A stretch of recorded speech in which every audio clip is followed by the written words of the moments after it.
Happy Wealth Wednesday, Scarlett. I'm so excited about what you are building and how you are creating access to a whole another asset class on chain and what that means for the world. So I would love to kick it off if you would share a bit about you, your story. Where are you calling in from? I'm Scarlett. I'm the co-founder and CEO of Robinland. And what we're trying to do in one word is trying to bridge the gap between traditional finance and Web3 for especially the real asset or real estate industry. So we're trying to allow people invest in real estate with really, small pieces, very liquid fashion. So for me personally, I grew up in China and I went to Hong Kong for college. And I was a PhD in economics at Stanford, where I studied housing and real estate. So what got me interested in housing is really, China went through a huge housing boom from 2003 to 2013-ish. Prices in like first-tier cities almost quadrupled. So it's actually much higher than what we went through in the US from 1996 to like 2006-ish. And just watching a lot of people trying to own a house, but just couldn't because people have turned this, what should be a consumption into an investment product. And that made me started thinking about how can I use financial innovation to decouple consumption and investment? Because in principle, a piece of a house should be just something that, people, live in and then start a family in. But like it or not, it's also one of the best investment for a lot of people. So I wrote a paper about creating a derivative of the house price such that people who want to invest can hold on to this small derivative and trade it just like stocks while leaving the owner occupants alone. And people who want to own a house can even short this asset to hedge out their price risk. So that idea I really liked, but didn't know how to turn it into reality at that time. So after graduation, I went into Google as a data scientist. And during my time there, I came across their internal crypto group and realized that crypto is a specific realization of my dissertation. Because if you think about it, crypto assets are, small piece, very liquid, and they can in principle represent any underlying. So if you tokenize a piece of real estate, the resulting tokens are representations of the shares in that asset. For people who hold it, they can get the rental income stream or the interest income stream if it's a debt. So that's kind of what got me thinking about it. And I was lucky enough to have met my two co-founders. So that's what got me started with what I'm doing now and the backstory. I would love to first start with like kind of the most basic essential thing, which is what was your first ever investment? Do you remember what it was and who got you started? During when I was a PhD, I downloaded Robinhood. So funny thing is Robinland, the name actually comes from Robin Hood for land. So what we wanted to make is, something that's as successful as Robinhood to try to let people invest in anything. So at that time, apparently the reason why Robinhood is around is people used to use like E-Trade or, some other tools that are just really complicated. And there's so many buttons and you don't even know what those means. But then for Robinhood, you just download it and there's a bunch of stock and then you can just invest in it. My first investment was through Robinhood into the usual names that people all know about. And then that got me started to like look at more of the fundamentals, like following the news of the company, trying to figure out who will do well and what are some of the drivers. You shared a little bit about this, but like how and why did you get into the space? What personally was driving you to focus so much on real estate in particular? Yeah, so for me, really, it's I want to bring equity into the space, leveling the playing field, because traditional finance has been something that I personally was very, attracted to when I was an undergrad. So being in Hong Kong, it's the financial center of Asia, and everyone thinks of being in investment banking as sort of the best career path. So I was, part of that for a long time, but eventually decided that after I came to the US and as an undergrad exchange student, I wanted to do econ research more because I always wanted to figure out how society works, and especially for certain markets, what are some of the drawbacks and what I can contribute to. But while I was in investment banking, I sort of realized this is a game where institutions play a huge role. So even though you look at the market, people are trading through Robinhood, people can participate, but still the large institutions play a huge role in making the market. And if they want to collectively push a stock, they can, and then they can release information that actually goes in the other direction. So they have too much power. And especially given for real estate, there are some really high quality assets that generates extremely good return with very low risk. But because they're very large ticket size, say 200 million or even 20 million, most of the people listening to this wouldn't even be able to access that, right? And that's something that I don't like. You should not discriminate people based on how much wealth they have. People should all have a chance in getting access to all sorts of different investment products. I want to use a technology to level the playing field for people. And tokenization or crypto just seem to be such a natural next step, because the blockchain is all about transparency, being permissionless, and just distributing or having things decentralized. So that's why the idea of combining real estate with blockchain is just something that's so natural. And what we're trying to do also is allow people to invest in things that they otherwise wouldn't. Say this is a multifamily construction loan in New York with very low loan to value ratio, very low risk, and very good track record for the developer. But usually they would only source from real estate PE firms. But now with us, we'll get that project into a special purpose vehicle at SPV and issue on-chain crypto tokens that's completely legally compliant with the SEC rules, and then burn that contract into that token so that when you hold the token, you're having a share of the underlying asset in your wallet. And then every period of time, you will get paid however much the developer is paying us, roughly 8 to 10% interest every year. So that's the kind of product that we want to create for people, something that's very easy to access and very low amount of hassle. But we want to make sure that there is a version of that that's available for people to get access to, even with just a click of the finger. So that's what really motivated me and got me here today.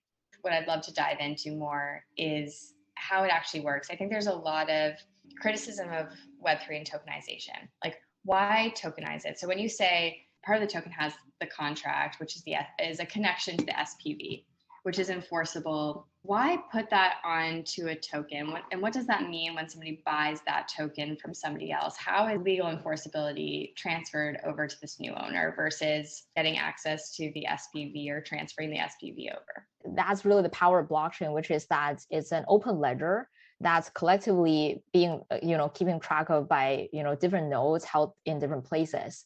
So we will all know that person A transferred it to person B, rather than this being a private deal between them. And in order for the transfer to happen, they can just go to a security token exchanges. And those security token exchanges have ATS license, which is alternative trading license, that allows them to act as a broker dealer that takes, one person's share and transfer it to another person. And that will all be openly, recorded on the blockchain. You need to make sure that after the 1 year lockup, even when people start selling it to a non-accredited investor, there can be at most 2,000 non-accredited investor. And in the past, it's a hassle to keep track of that because it's in an Excel spreadsheet. But now with blockchain, you can just automatically write a smart contract to say, when there is another transfer that makes it 1,001, then I'll block that trade, right? So that's the power of using smart contract, because instead of having people to violate the law and then go after them to prosecute or punish, we can just write it in a piece of code to protect people, to make sure that people wouldn't even be able to execute a trade that goes against the SEC laws. So that's something that I think is really powerful. And another aspect of why putting it on chain is to access a pot of liquidity that are otherwise locked in itself, because we have $2 trillion, of crypto in terms of market cap, and it's already a systematically important industry in my experience. But because of it being stablecoin, it's completely isolated from our real economy that's denominated in USD. But in principle, there is no reason why the capital in USDC shouldn't flow into the real economy and vice versa, because what USDC holders are looking for is also sustainable and high yield. In the past, it's supported by yield farming activities on chain, but those are not sustainable. It eventually converges to zero, and it has over the past few months with the market collapse. So everyone now is trying to look for the next thing that generates them sustainable yield in the on-chain environment, because they don't want to off-ramp. But it's very hard for them to find those. And that's why we are here to provide a crypto bond product for the first time in history that fills in this gap, so that people holding USDC can have also portfolio diversification, not only in stablecoin that doesn't generate revenue, or not only in meme coin that have real high upside but potentially very big downside. They have the option to put it in something like us, which is supported by activities in the real world with, actual use of the capital that generates them 8 to 10%. So that's another reason why we want to put them on chain. I love that. And what do you believe is the most exciting thing that you've learned that you would want others to know? Try not to be driven by the trend too much, because there were a period of time where when we pitched the idea to VCs, especially crypto VCs, they're like, blockchain is not built for anything that's off-chain, because as soon as you go off-chain, there's the legal, there's operations. It's just very ugly, right? And we don't know how to deal with that with things that are not native to, a piece of code. And this idea has been around for crypto for a long time until recently, when there's real demand for yields from real asset. And all of a sudden, everyone's attitude changed. All of a sudden, people are like, oh, there must be some ways we can solve this. And we would love to try some basic version where you have some solution for price oracles or, on-chain sort of verification of the ownership. And this is really interesting because as soon as there is demand, all of the obstacles that look like technical or mechanical all went away. There are ways to solve it. So if you believe in a vision, if you believe in the actual need of something, you should try to push for that, because there will be a time when people realize. Is there a person or a company that's really inspired you in the space to keep that endurance? Yeah, so for me personally, I actually thought what Elon Musk has been doing is pretty cool, just because, sometimes I feel he's kind of living in the future, kind of like that, right? He's trying to push for, Tesla, which is an electronic vehicle, for a long time, when people are like, this is never going to happen because there's just not enough support, right? You need places for people to charge. You need a whole different environment, and also for like self-driving. But as we go along, especially given the gas price we're seeing today, he was right to some extent. People wouldn't really buy into that. But I think if you truly have seen the future, try to push for that. And for him, it was like a decade long, right? And finally, it's sort of, this is time. For us, maybe it's similar, like maybe 5 years, when crypto really embraces real estate. But we will all be here to try to keep pushing that vision forward together with other folks in this field. Yesterday, we actually just held a Twitter space with Balcony DAO, with Honeybricks, with Theo Petro Labs, which are all industry leaders in the real asset on chain space and tokenization of real estate. And all that we are talking about is we really should join forces, try to advocate for this field in general. And I think there are still a lot of challenges that remain, like legal-wise, operational-wise, financing-wise, investment-wise. But that's the reason why we're here. That's why we want to all be here and go through that together. And what advice would you give to somebody getting started? Real estate is something that's very heterogeneous. There's no one thing called real estate. There is commercial, there's residential, and even among commercial, hotel is different from garages, different from an office building, right? And then there's different geographic locations that are all different, and there's debt versus equity. So as soon as we start talking, if you have like all three of those, cross each other, we now have like maybe 50 different categories. So I think trying to understand the fundamental is really important, because a lot of those platforms might look very similar to each other, which are all fractional real estate investment, but try to look under the hood and understand what's the underlying asset that you're dealing with. Because after all, the token or the shares, it's all just a representation, it's all a veil. And what you're getting access to really is the underlying asset, and try to make sure that you're getting access to actually a good asset. And understanding that location or the economic fundamental is something that is actually very important. Tokenization is good, but it doesn't really replace our own due diligence. Do you have any great resources that you've liked personally? There's a forum called biggerpocket.com. People talk about real estate investment in general.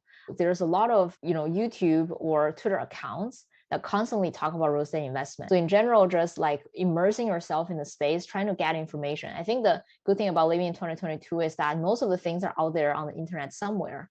Just takes time to try to find those, and constantly trying to educate myself and be comfortable with those. And I would love to just end off with, how can we follow you yourself as a founder as you build, and your co-founder Venus? And how can we also learn more and stay connected to Robinland as you get prepared for launch, I think, quite shortly? Follow our progress on our Twitter the handle is Robinland.io, and the website is actually Robinland.io. So it's relatively easy to remember. And on our website, you will also find all of our social, including community. We have Discord and Telegram, and we constantly post updates there to keep you updated on what just happened, what we've accomplished, what are the roadblocks, when should we expect to see our product. So we're all like very excited about the launch in August or September this year. So it will be a construction loan multifamily in Brooklyn, New York. And it's a very, very healthy product. We were actually just talking with one of the VCs that invested in us called Agaya.